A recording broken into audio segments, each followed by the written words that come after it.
విన్నావా ఈ ఘోరం? రాముడు రాజైతే అతని తల్లి కౌసల్య రాజమాత అవుతుంది. భరతుడు ఎప్పటికీ రాజు కాలేదు. వనవాసుల వదలో సాయపడినప్పుడు దశరథుడు నీకు ఇచ్చిన 2 వరాలు ఉన్నాయిగా, ఇప్పుడు అవి అడుగు, సరేనా? నేను వస్తానమ్మా.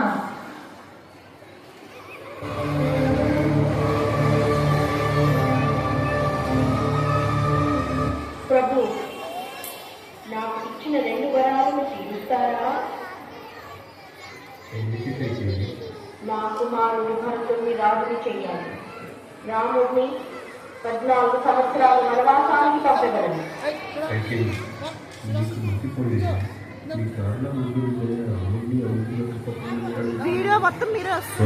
హృదయంతో దశరథుడు కుంగిపోతారు.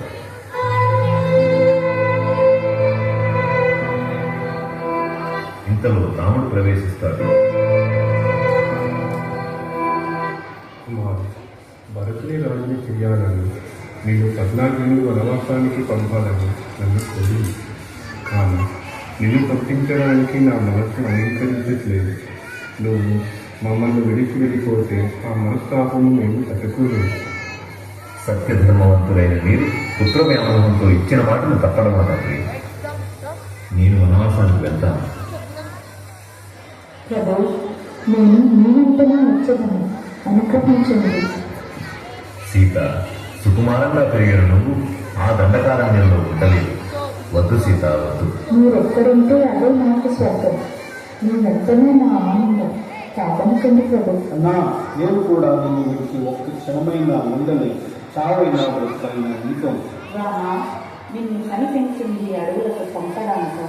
వెళ్ళవద్దు నాయన, నిన్ను విడిచి నీ బ్రతకలేను. ఇదిగో మీరు అక్కడ వేసుకోవాల్సిన నార చీరలు.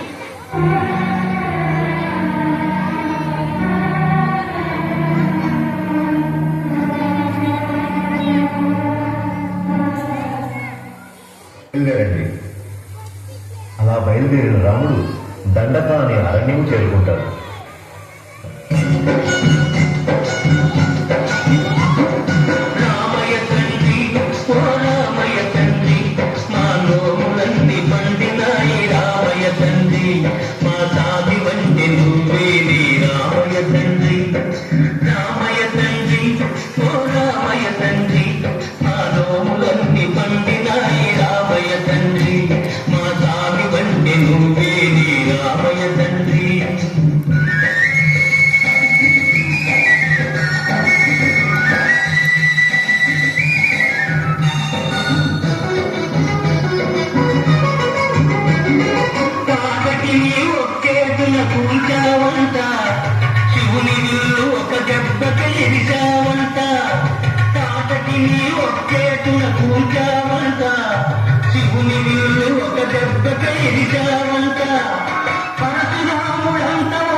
చెప్పుతుంటే నీ ఒళ్ళు మనిషిపోతుందా? రామయ్య తండ్రి, ఓ రామయ్య తండ్రి, మా నోములన్నీ పండినాయి రామయ్య తండ్రి, నా సామి పండి నువ్వేని రామయ్య తండ్రి.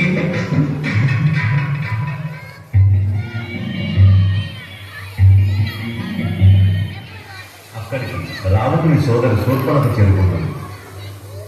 అఖండ తేజస్సు గల రాముని చూసి తను పెళ్లాడమని కోరుకుంటుంది.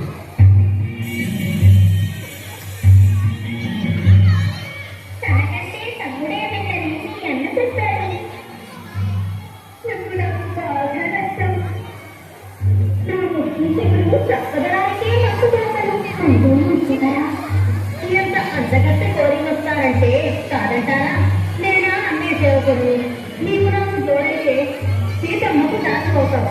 ఆలోచించుకో, దీనికి పెద్ద ఆలోచించుకో, దాన్ని అడ్డు తొలగించేశాయి.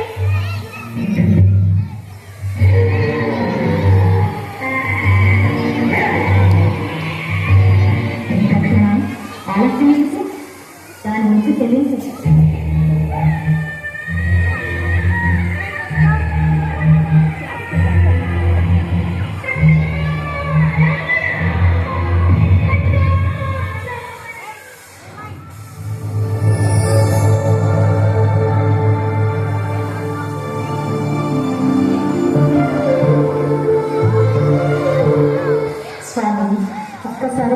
అదండి స్వర్ణజింక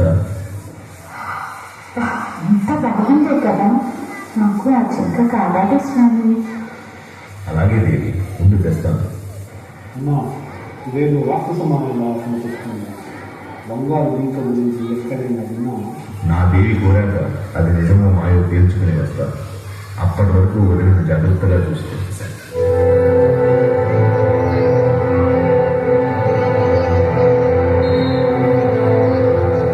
సీత, లక్ష్మణ, సీత, లక్ష్మణ. లక్ష్మణ ఉన్నాడా? నా స్వామితో ఆపద ఉన్నారు, శ్రద్ధ ఉన్నారు. వీర పరాక్రముడైన అన్నకు ఆపద అసంభవం. అయినా అన్న వచ్చే వరకు మిమ్మల్ని గురించి నేను వెళ్ళలేదు. అంటే అన్నకు ఏమైనా పర్లేదా? ఇప్పుడు మీ దుర్బుద్ధి నాకు అర్థమైంది. నా స్వామికి ఏమైనా జరిగినా నేను మాత్రం మీ దక్కను. తల్లి, ఎంత మాటన్నావమ్మా. నిత్యం దైవంగా కొలిచే అన్న దానివి నాకు తండ్రి కంటే ఎక్కువ. అలా అయితే నేను ఆజ్ఞాపిస్తున్నాను, తక్షణమే వెళ్ళు. ఆడుతున్నా, కానీ మేము తిరిగొచ్చే వరకు ఏం జరిగినా ఈ రేఖను దాటి బయటకు రావద్దు. అన్నా, లక్ష్మణుడు వెళ్ళగానే రావణుడు ఒక బిచ్చగాడి రూపంలో సీత వద్దకు వస్తాడు. భవతి భిక్షాం దేవి, భవతి భిక్షాం దేవి. స్వీకరించండి. ఏమది దూరంగా నుంచి నేను మమ్మల్ని అవమానిస్తున్నావు. గీత దాటి వచ్చింది. రాలేను స్వామి, ఈ గీత దాటి రావని నలుగుగారు రామ. ఓం నమ శివాయ. శివాపచారం చేస్తావా? గీత దాటి వస్తావా?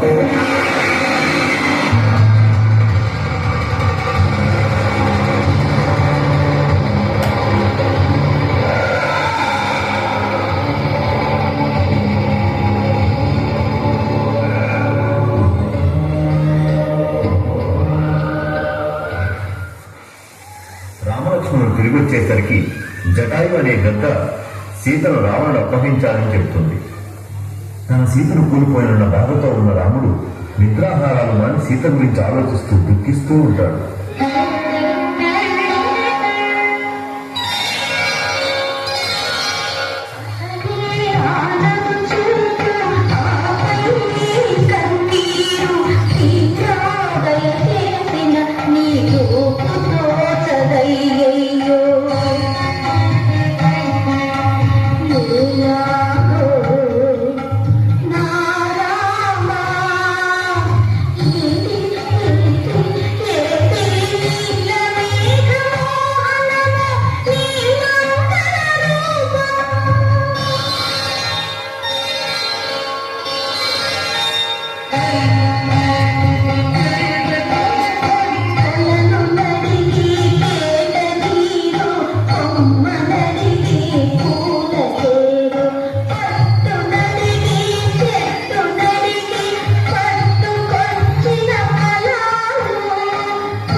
సముద్రంలో ఉన్న రాముడికి సాయపడేందుకు సుగ్రీవుని సైన్యం సహకారంతో హనుమంతుడు లంకకు వెళ్లి సీతాదేవిని కలుస్తాడు.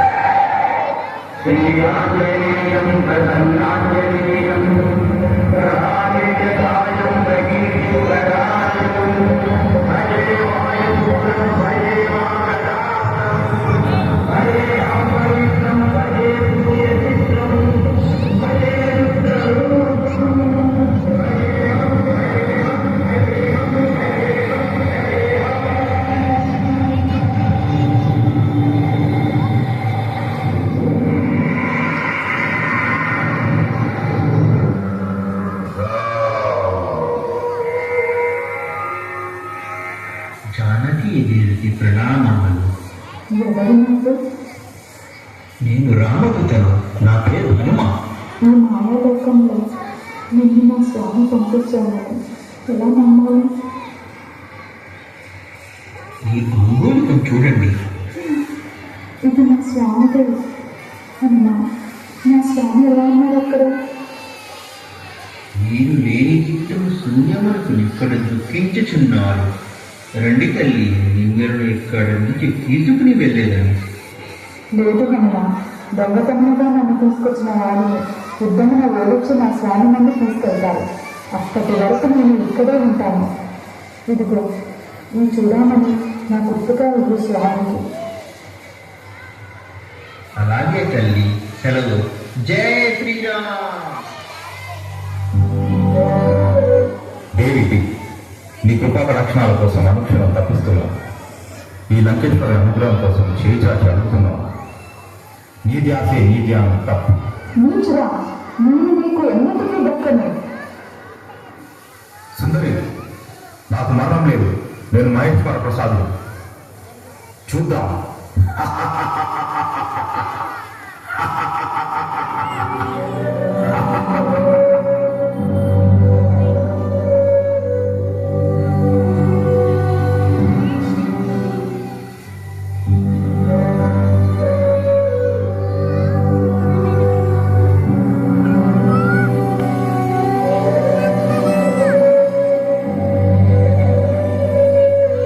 రావణుని అంతమొందించే సమయం ఆసన్నమైంది. లంకకు వెళ్లే దారిని ఎలా తెలుసుకునేది? నాకు తెలుసు ప్రభు. హనుమంతుడు రామలక్ష్మణుడు రావణ లంకకు తీసుకువెళ్తాడు.